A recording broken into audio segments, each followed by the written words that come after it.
Welcome to the Reinventing Education Podcast. I'm Rob McLeod, joined, as always, by Brendan O'Leary. And today we are dipping into the world of educational news from around the world with a focus on a story from the US. So, Brendan, you brought this one to my attention. What's the nuts and bolts of this article? So essentially, there's been a change at the top in America. And I don't want to get too much into the politics of that. There's a very hot topic. However, part of the discussion has now turned to whether or not the Department of Education should be eliminated. And again, as I said, all politics aside, on the big picture sense, it's a really interesting topic to get into of like, what is the function of a Department of Education? What is government's role in schools? And, what do those departments do? How much do they cost us? Because cost is always a big part of the discussion as to whether they are worth the investment. And perhaps for someone who's just joining us and maybe isn't totally familiar with the structure of the US education system, as I admit, I had to brush up on some research before we started this discussion, because every country kind of has all the same pieces, but we do them all differently. So Department of Education, that's at the national level in the States, correct? Yes, federal, as they like to call it. Yes. And then each state, they have control over their state's own curriculum. And then, of course, we have the districts or the local areas that, are in charge of a number of schools. But let's first look at that federal level. What are the things that the Department of Education is responsible for? So, I mean, it's a very old department in its basic form, been around for, since the late 1800s. And it's responsible essentially for overseeing things like the Common Core, which is one of the few national levels of curriculum. And in America, they only really have English and maths. And states can choose whether or not they adopt it. But it was adopted by a lot of states, and it's been in place since, was it about 2010, 2011? So it's getting on a little bit now, and it hasn't really been updated, but it's there. They also provide a lot of kind of the policies on things like non-discrimination acts and disability and inclusion acts. So this is often sometimes controversial as well on a governmental level,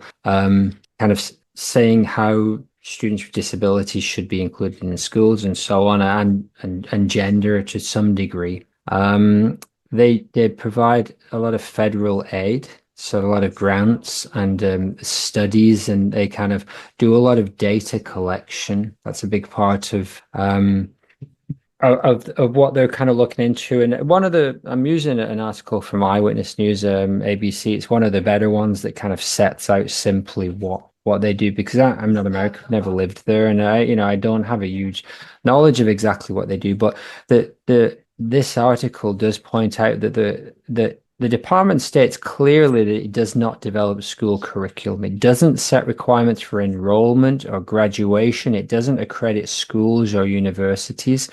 It does oversee certain areas of funding, though again, it gets complicated with state funding and federal state funding. It does have an overarching accountability under what's currently called Every Student Succeeds, where states have to provide data on student performances, graduation rates, teacher qualifications, and so on.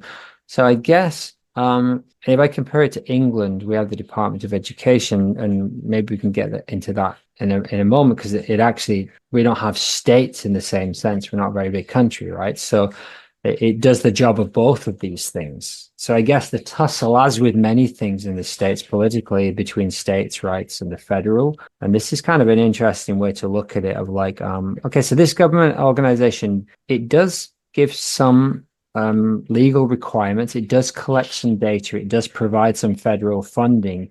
Doesn't really do curriculum other than in a few areas. What should it do? what is the benefit, especially with a country that big? I think it's a really interesting question. And the reason why I kind of want to dig into it is because it's not one that's got an easy political divide. It's not like you'll talk to somebody on the left and they'll be like, oh yeah, the Department of Education is amazing. We love it. Or on the right, it's like, as with many of these things, they may or may not like parts of it for various reasons. And I think it's good to dig in. Might be beneficial to use a smaller country like Canada or England, especially one we know more about. But yeah, fascinating topic. What's the role of government in our schools and education? Yeah, and maybe the way to flip that, and this gets into the hypothetical land, is what should be, if we split it into the kind of three broad categories, what should be at a federal level, what should be at a provincial or state level, and what should be at a local or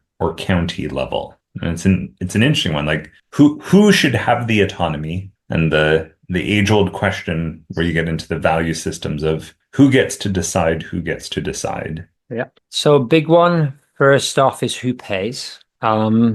Again, in England, we do have the local education authorities. They've changed a little bit. It's been a while since I've been, but essentially, there's still fundamentally it's the government money doesn't go straight from the government to the school. It passes through an education body which has some say. Yeah, how much of our taxes should be spent on schools? And specifically, I think they said 4% of the Department of Education's money is going on schools in the States, and that's on a federal level. So, well, hold on. I think just to double check what you said, I thought it was 4% of the government's spending went to the Department of Education or education. Yeah, so 4% of the total federal government spending in the States in 2024-25 will go towards the Department of Education or funding education generally. Of course, then each state will have its own budget for, which is different to England.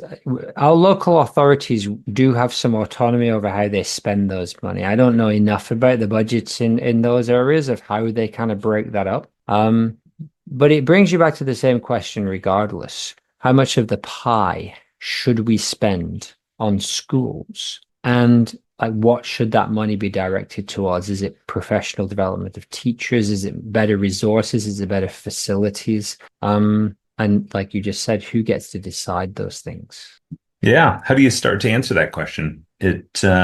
I think this is just where different value systems begin to kick in. And this is where things like our 3 types of school model start to provide different answers. And if we were to oversimplify each of the 3 types, the expert, coach, and counselor, I think expert systems say, yeah, have a big, robust system, but put the autonomy at the end of the day into each top of a hierarchy. So, at least on the kind of the localist level, sure, superintendents decide for principals, principals decide for their school, teacher in the classroom decides for their class. And so you just need whatever structure above you and whatever funding necessary to maintain that. And I think that's a pretty good description of how most schools, from my experience, are still working. We talk a lot about moving more into the coach model, which is more goal setting, maybe more structure, more curriculum, more specific processes. And I guess those do exist in government levels and within schools, but it's not, I still see that the way that when I'm hearing these conversations, the way more is what you're describing, where it's like, okay, we do need some administration at the top. Depending on your political bent, you might want more or less money spent in that top level. But if you're looking from that expert-centric point, we want autonomy to come down into the classroom, and that can only happen if we have autonomy on a school level, and that can only happen if we have autonomy on a district-wide level. Yeah, because once you move into that coach piece, there's just a natural move towards more collaboration, more coherence, and within a school, you see more vertical and horizontal collaboration. And I think that scales up, sort of like a fractal, that you would then see more communication, more horizontal and vertical collaboration at, say, a district level, at a province level, and potentially even a national level, which brings about more opportunities, but it's also more moving parts it's more ways things can go wrong and probably requires more funding as well. Yeah. And so when we ask the question, when you ask it in such a, kind of emotional way as let's get rid of the entire department, it's the question it begs is, what would we lose if we did that? And what is the perspective of, regardless of whether they are more coach or expert centered, if you're a parent with a kid currently in school, if you're a teacher or a school leader, what is that government organization giving you? And this is where, my knowledge of what the Department of Education in England gives is much stronger. And I think this probably aligns more with what each state gives in the States, right? So the Department of Education is responsible for teacher training.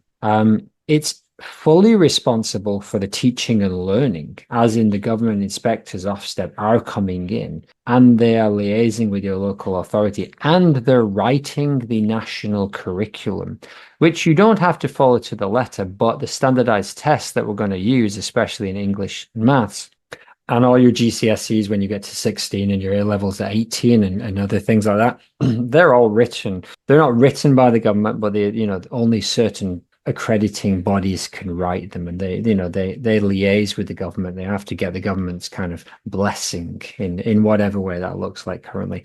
The Department of Education in England also crosses over into helping disadvantaged children, so children in care, child protection and child services, all under the same umbrella. So in England, it's very much like a family's a child welfare. Education is all under that same umbrella. And so if someone was to suggest in England, get rid of the Department of Education, you'd have to say, wow, okay, well, where does teacher training suddenly go? Is that now done by the local authorities? Which again, we're not comparing apples to apples because it's a much smaller group of people. But okay, so who's doing teacher training? Who's overseeing the consistency of the curriculum? Who's, for better or worse, whether or not you like standardized tests and think that they offer something, who's overseeing any sort of consistency in assessment and curriculum across this area? Now, of course, if your answer was, well, the state's doing that. If you live in Washington State, for example, in America, and you said, well, hold on, Washington State does teacher training and they write our curriculum documents. They basically do everything you've just described. Then you're like, oh, in England, we exist without that next level up. We don't have that. Or to be clearer, everything that next level up, that federal government, is already done by the Ministry of Education in England. So I guess you could argue that it's the way the country is constructed makes it very difficult to compare. But it does also let us ask, like, is that the job of government, to train teachers, to write curriculum, to ensure that disabled children or disadvantaged children in care, or even beyond that, to get involved in what's taught? Because if you're writing the social studies curriculum, what we call the PSPE curriculum, then you're very much getting involved in those specific things about what you're teaching about gender, about puberty, about religious beliefs. And so that really gets you into some heavy questions about, like, who gets to write this stuff? And you don't get to push back. You don't get to interpret this in your own way. Yeah, and there,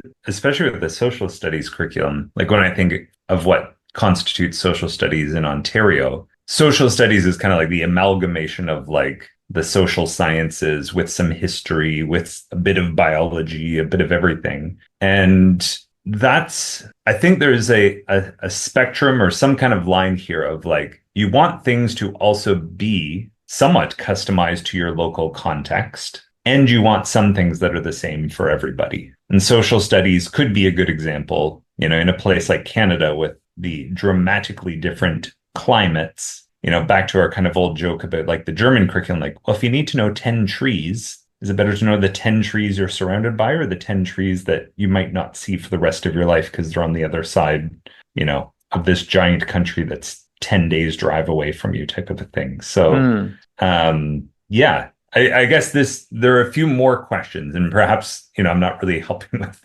answers. I'm just bringing more questions up. But as soon as we try to define which part of government should have say, to me, this instantly brings up the question of, well, how localized do we want to have the capacity for decisions about what happened in the classroom or in curriculum to be reflective? And, even within Ontario, like Ontario is geographically, is 3 times the size of Germany. And Germany is already considered one of the largest countries in Europe.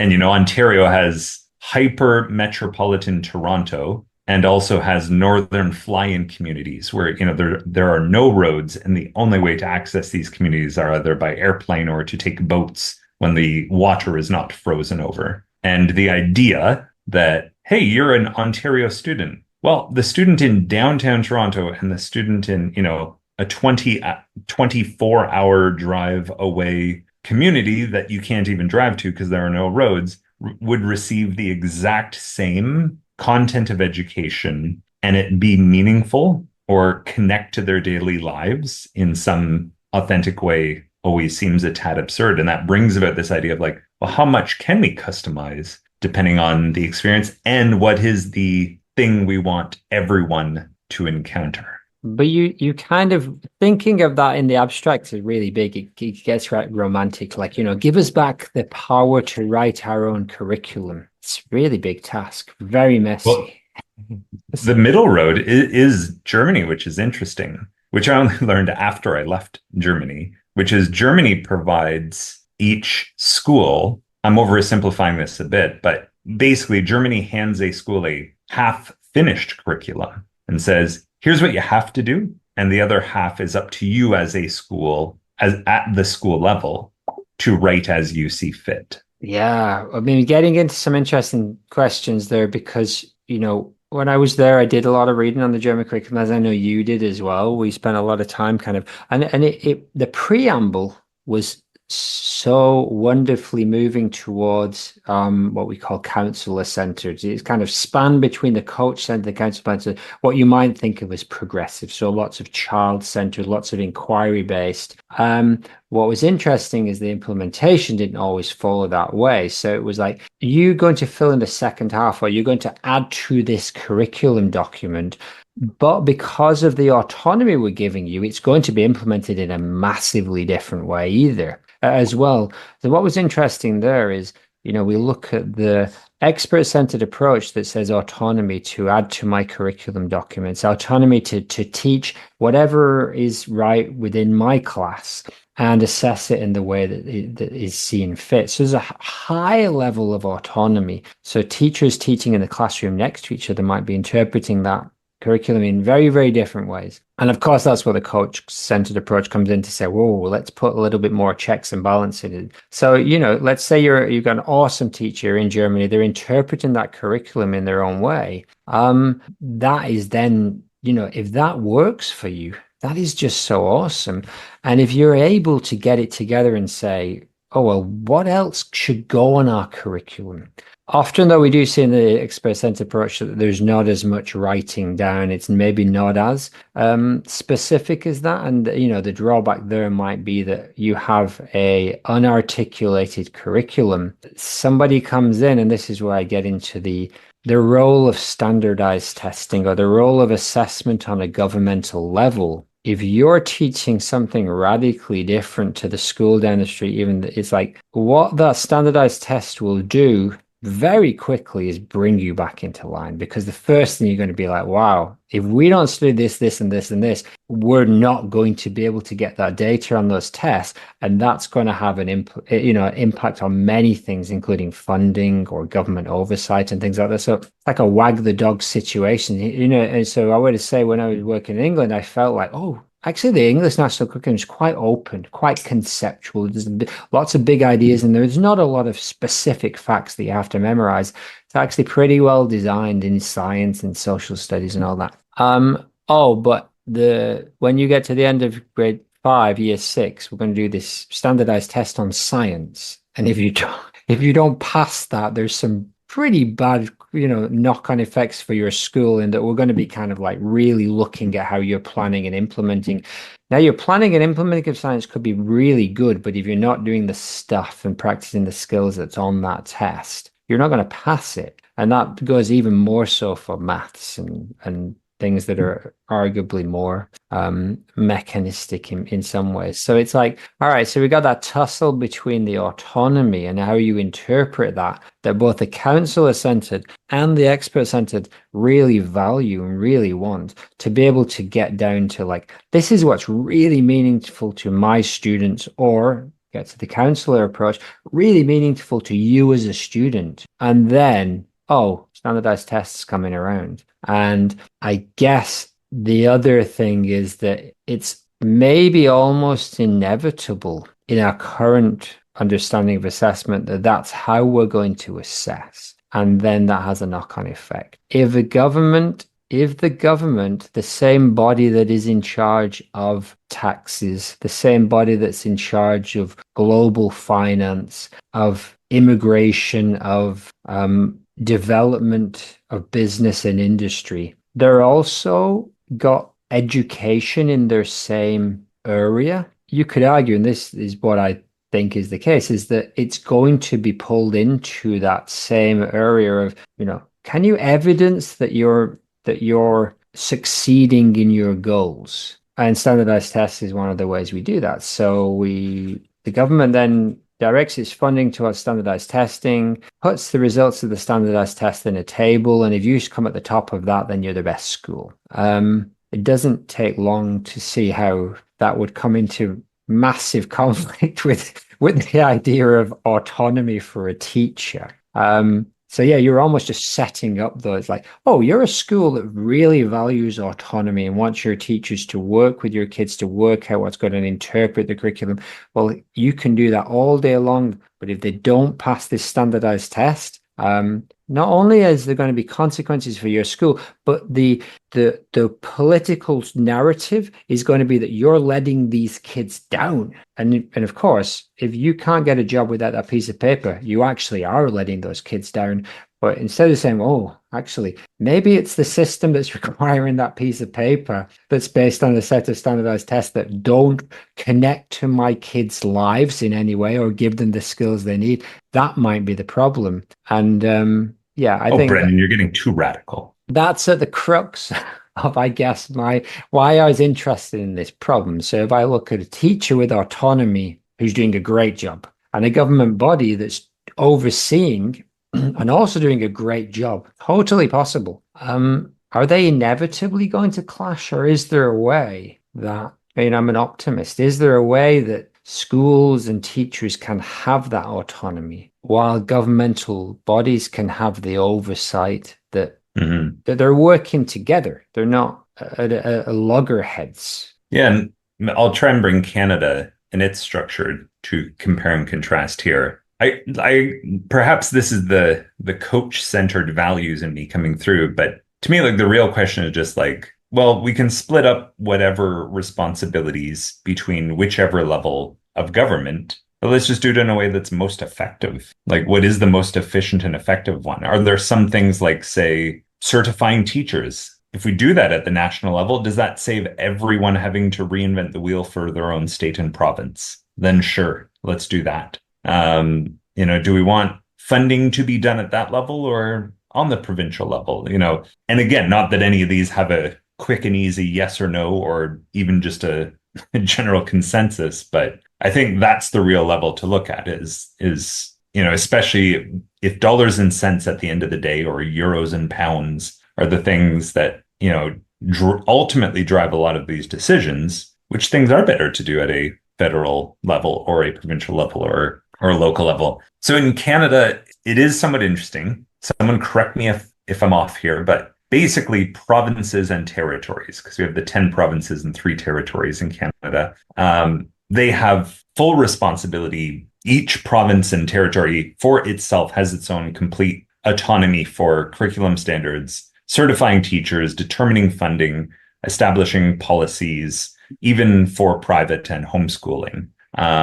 So you can essentially see it as being 13 different school systems, like under one country's name. There is one exception to that, and we do actually have federal education for Indigenous schools. So for First people who are First Nations, Métis, Inuit, who are living on reserves countrywide, that is overseen at a federal level, but all other education is done province by province. So the funding for that, for example, comes from a national level and not a provincial level. But yeah, like I said, aside from that, essentially all of those big issues are being done at the provincial. So basically nothing at the federal level, kind of all the big structural pieces are done at the provincial level. And then really it's just the local school boards. So within every province, basically you're just splitting up the province into multiple boards, and those boards have kind of that more local or regional control over certain things in terms of what the schools in that area might be focusing on, for example, or things like that. So if I understood this correctly, on a national level, there is a Department of Education. There is not. So there isn't in any sense anybody that connects the schools in Ontario. There was schools in British Columbia. They're essentially operating entirely separately. Correct. And forgive me if you mentioned this. What about funding? Is so the funding just comes entirely from that state and province's From that province or budget. territory. Yes. But the budget is partially federal, right? So they're not completely autonomous. No, well, that money for education would come from your provincial taxes, not federal taxes. Okay. Yeah. Do you see any? I mean, I guess you don't necessarily have the knowledge of the Nova Scotian ins and outs, but do you see that they are radically different in what they teach and how they do, or are they basically just looking at each other and kind of like keeping each other in check? I think like most things in education, I would oversimplify it by saying we're much more similar than we are different. Okay. And I do think it's a little bit of a much to do about nothing, because even as someone like myself who is certified to teach in Ontario, at least as of last check, I can't just hop over one province over or multiple provinces over and start work in another province's school system. I would need to go through the accreditation process for that province or territory, unless there are certain exceptions being made for special reasons. I always find that interesting because that's true in the States as well. And the more I see this in England, I'm just like, this doesn't make sense what we do in England, but it massively benefits me. So I'm not really arguing against it. But once we get our license, once we've done our NQT, our newly qualified teachers year, that's it. We just keep that teaching license until we retire. And there's no expectations to top it up with any professional development. And so the teacher I know from the States, and I'm not sure how Canada works. Yeah, they're having to renew their license, which is I think is a minor thing, is like just some paperwork, but also having to pay out of their own pocket for specific professional development. It makes way more sense. And I think English just in a traditional model, or like the expert-centered model of like, oh, you got your certificate, you're the teacher, you're the master now, and you can do this until you can't do it no more. But to then say, well, if you trained in Massachusetts, you can't then go teach in New York without doing some other stuff. Or look at your Ontario to Nova Scotia. Is it really just purely bureaucratic, or is there some reason why you think that would be my initial gut feeling, which I know you can't go by, is it is just a bureaucratic one, because essentially the only thing you need to become a qualified teacher is your Bachelor of Education, which is it was 1 year at the time I did it, but I believe it's now a 2-year program in most provinces, definitely Ontario at least. And once you have that Bachelor of Education, which you need basically to have studied in the province you're going to teach in.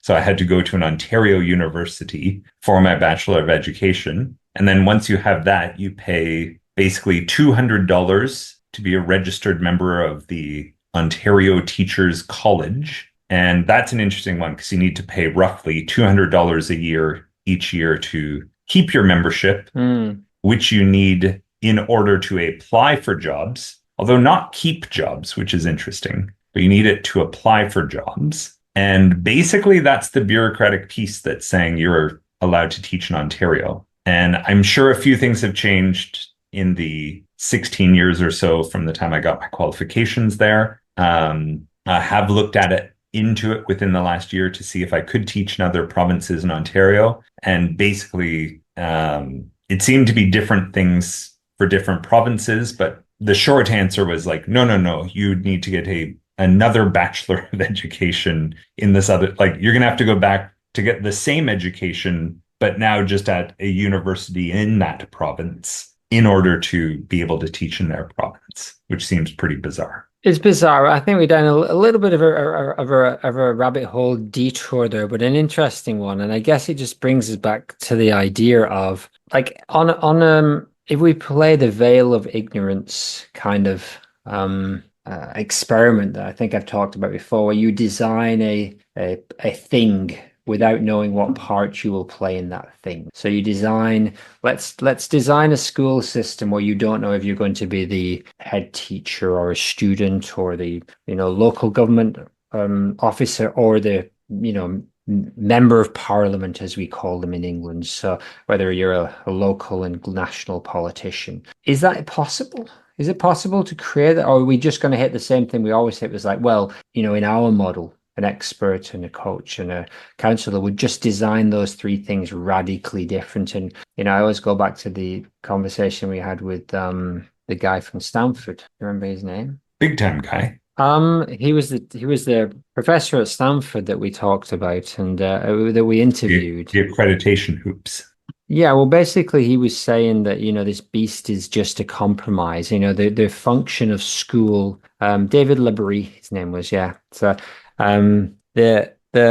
the function of school has changed so many times in its biggest picture. Like started off as a nation building. He's talking about the States, but I mean, it follows maybe for many places. It started off as a nation building or as a way to just raise the general level of the education of the poor or as a militaristic kind of thing. And then it moved more into maybe where we're at now which is slightly more of an economic and kind of career-based sort of focus. You ask people what is the main purpose of school, and it won't be long before you're talking about qualifications and jobs. It's like, given that even that big purpose is an amalgamation of so many different things, and basically we keep school because it's good enough at all of these things to not need a replacement, and we kind of argue about the details. Is there from your lofty ivory tower over there, Robert, is there a system that you could design where you'd be,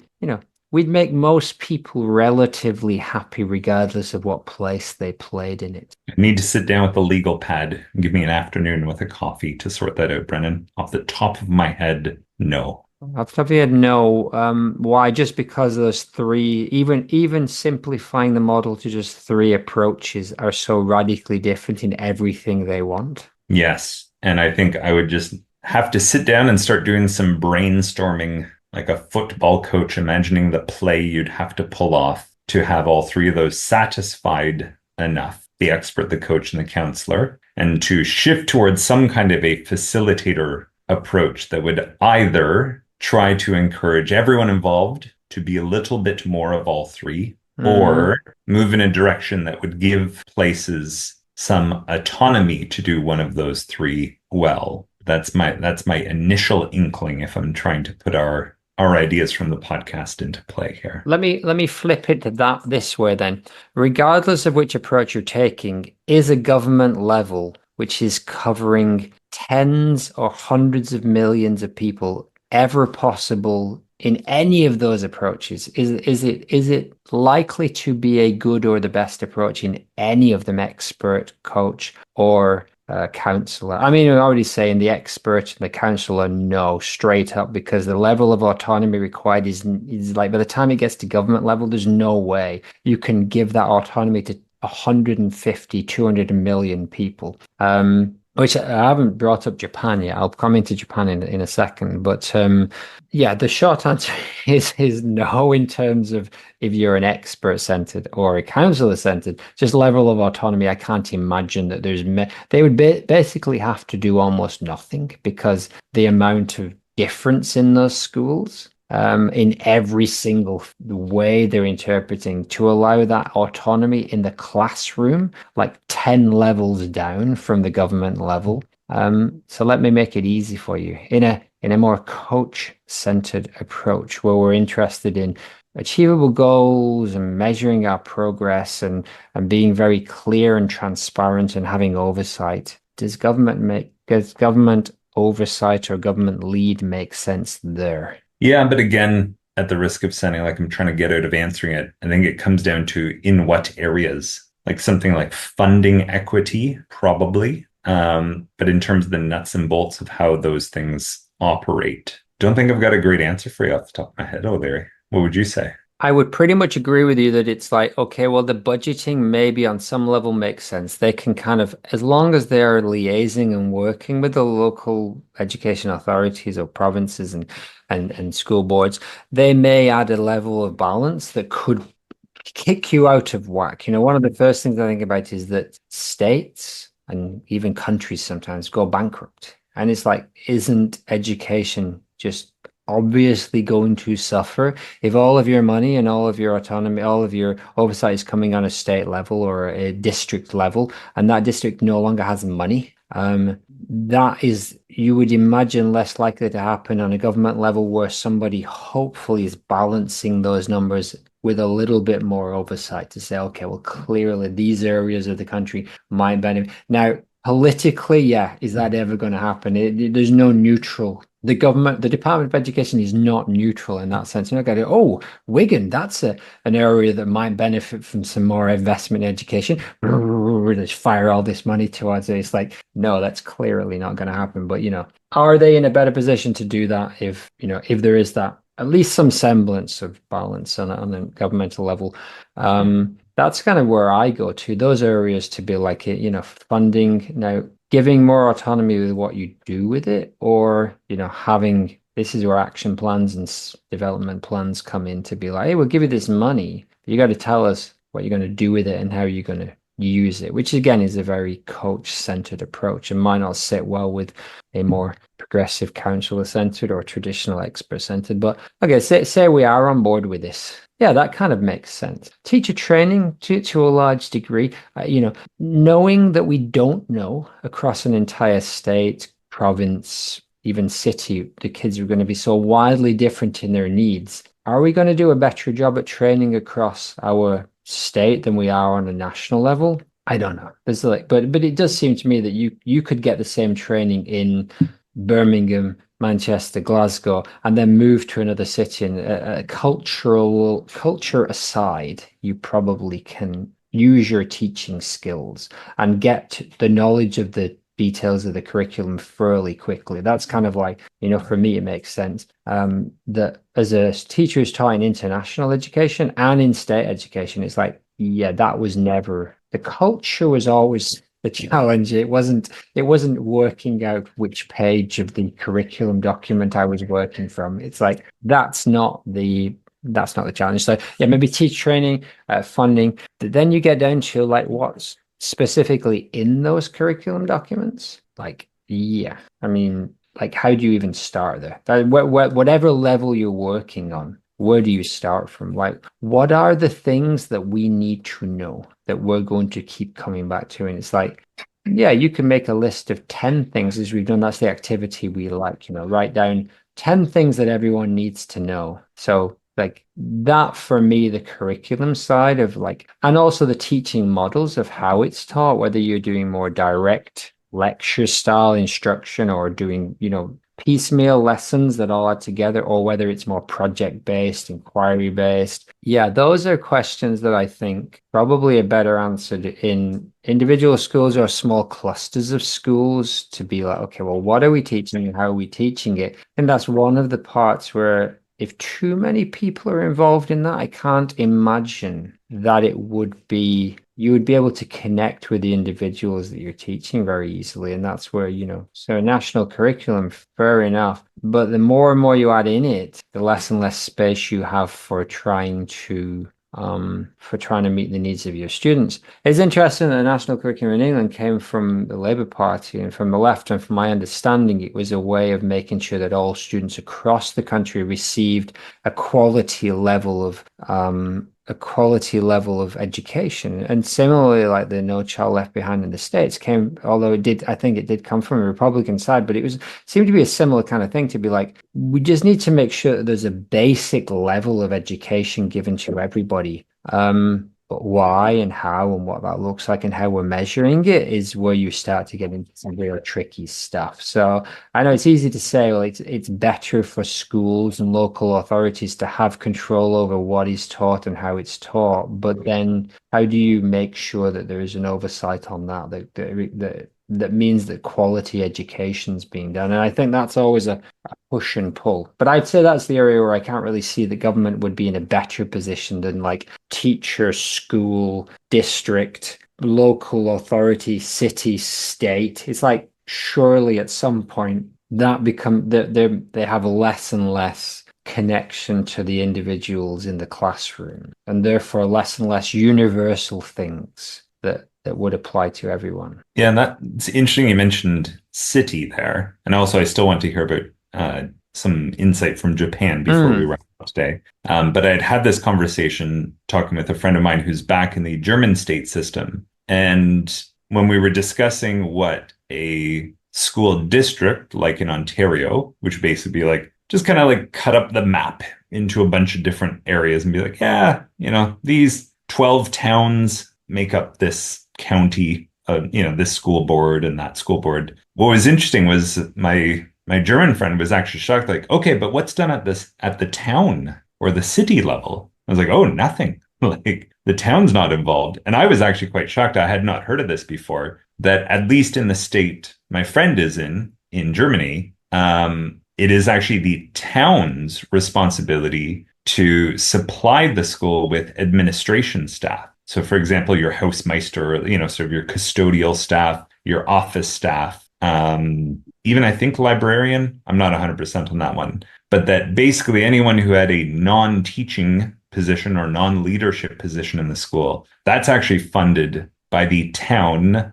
or village or city itself and not funded on the state by state level as almost everything else would be in Germany. So again, it was kind of my first point. We kind of all have the same pieces in our schools worldwide, but who's in charge of what and who oversees what, is split up is delegated out to so many different layers of authority. And a more pointed version of this, I will touch on the Japan stuff in a minute because it's quite interesting, is healthcare systems. They're you could compare. And there was a website, a guy I watched for a few years called, I think it was called Healthcare Triage, where he compared country by country. And it's the same thing. The same things apply. We still have to pay some from our taxes, and there's options for private and, certain levels of care and what's provided. And it's really interesting. And Germany was one of the more interesting ones, that it was kind of like there was a national health care system to some degree, but it was mostly provided by a small group of kind of private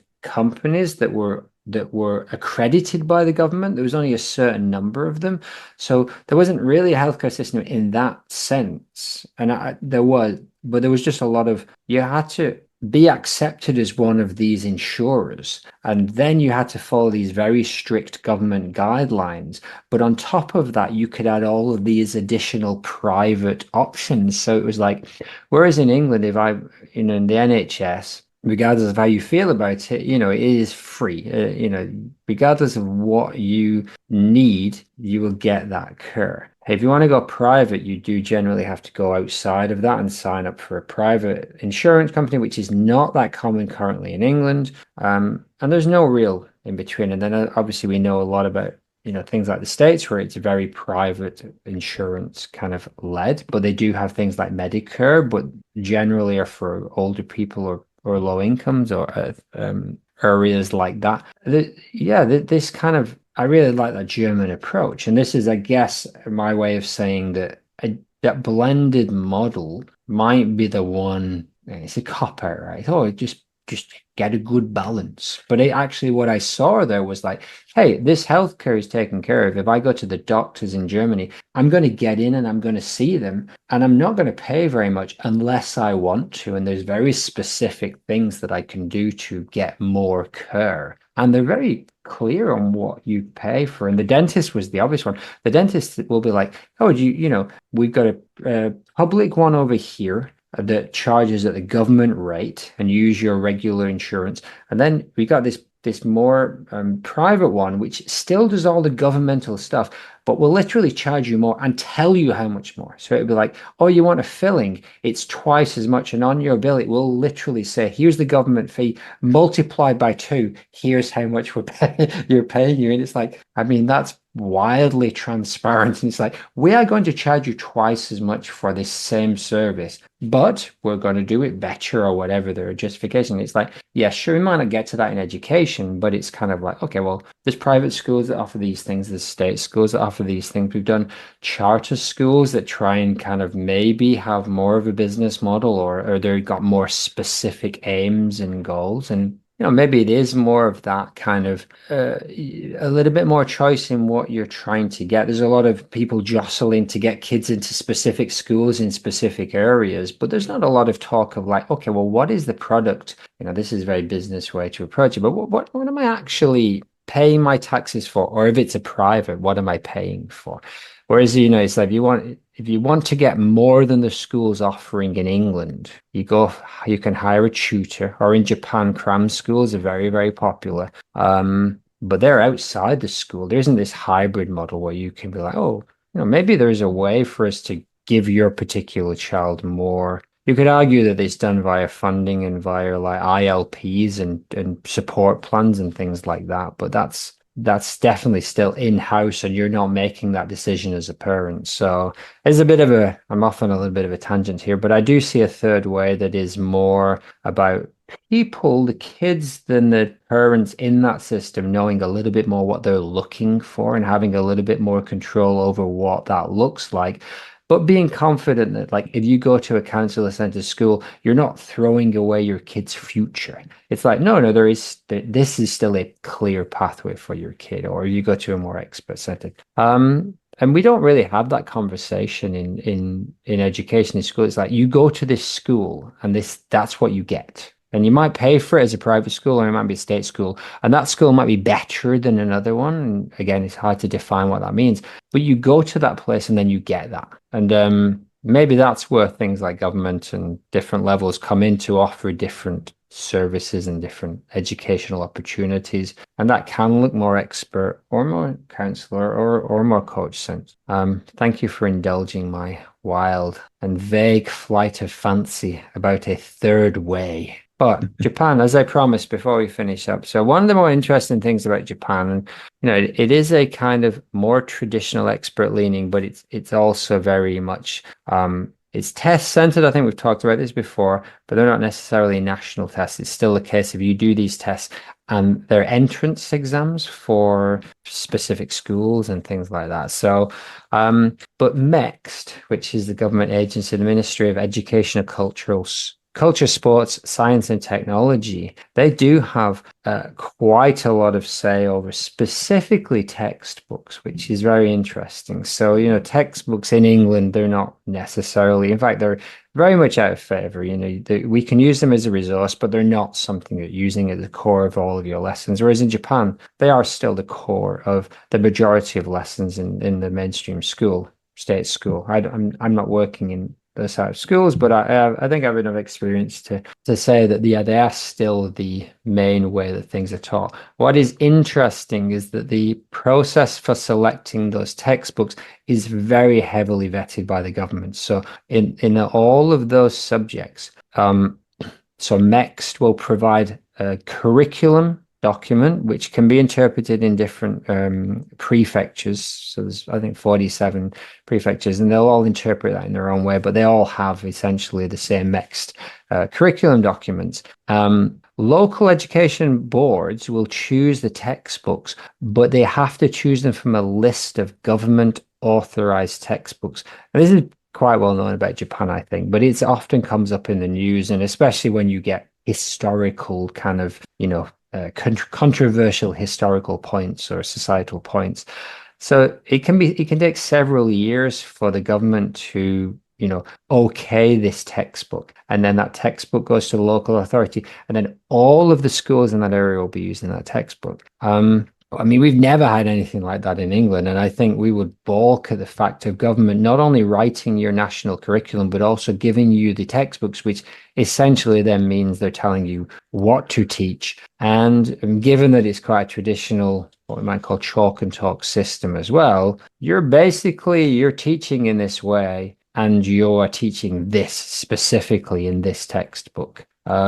I mean, that gets into a lot of political kind of issues, but it's like we haven't talked about that in any of the countries. Like there's no other country that we talked about tonight that's like, oh, and yeah, not only are we like training teachers or maybe giving you some funding, we're also telling you specifically which of this group of textbooks you can use to teach history in your classroom.